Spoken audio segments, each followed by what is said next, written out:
Hello and welcome to my Road to project. In this project I'm going to be explaining why Oedipus is the exemplary tragic hero and what kind of superhero relates to him. He's the exemplary tragic hero because the tragedy is very complex planned. It's very mapped out with prophecies, different characters, as well as multiple character personalities and beliefs. And the actions that perform in these, such as Oedipus killing his father and marrying his mother, being abandoned as a baby, and finding out the truth later, excited a lot of pity, and that's one of the things you needed, either pity or fear to be excited during a tragedy. And it was very shocking to us from almost the entire thing, from Jocasta not believing in prophecies but always saying maybe they were true, to her meeting her own demise, or what Oedipus did, meeting his blind demise later in the story. There was no villain. This was all just because of the heroes or Oedipus's doing in this story or fate happening. And this doesn't make any sense because you have someone that's supposed to be abandoned as a baby to grow up and murder his father unknowingly, who was the king of a kingdom that he becomes a king of, and then he marries his mother. That just doesn't make any sense. That's another key point. A huge error occurs where the city of Thebes goes under a huge, terrible set of years with diseases and all that stuff, and no one knows why. It was because Laius was killed and they had to try and find the murderer, and it ends unhappily because now the queen is dead, there's a new king, and they have to rebuild the kingdom all over again. And in my eyes, it kind of reminds me of the Hulk story.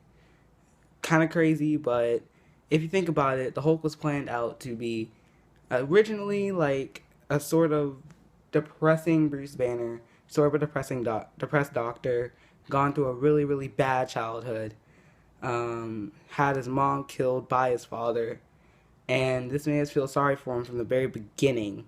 And it was very shocking to us what he decided to do, what his father did, and what he decided to do as far as an experiment that turned him into the Hulk. There was really no villain as far as this. It was just the Hulk going on rampages and destroying literally everything in his path, and it makes no sense almost at all.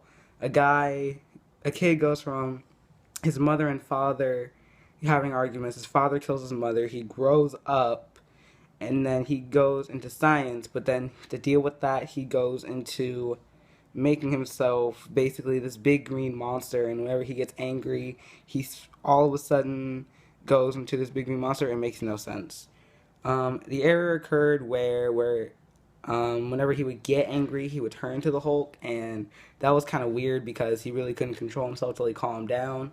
Again, that makes zero sense, but it happened. And it ends unhappily because even though he did manage to fight off everything going on and manage to maybe even live a peaceful life, it didn't help at all because it just led to destruction, and he had to go hiding in the rest of his life. So there was nothing that he could have done. Both characters are morally good.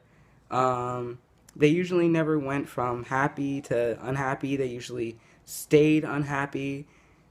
The heroes downfall a bunch. They never really gained a true good ending. They never rose to the top and stayed there. They always either stayed down at the bottom or stayed down at the top.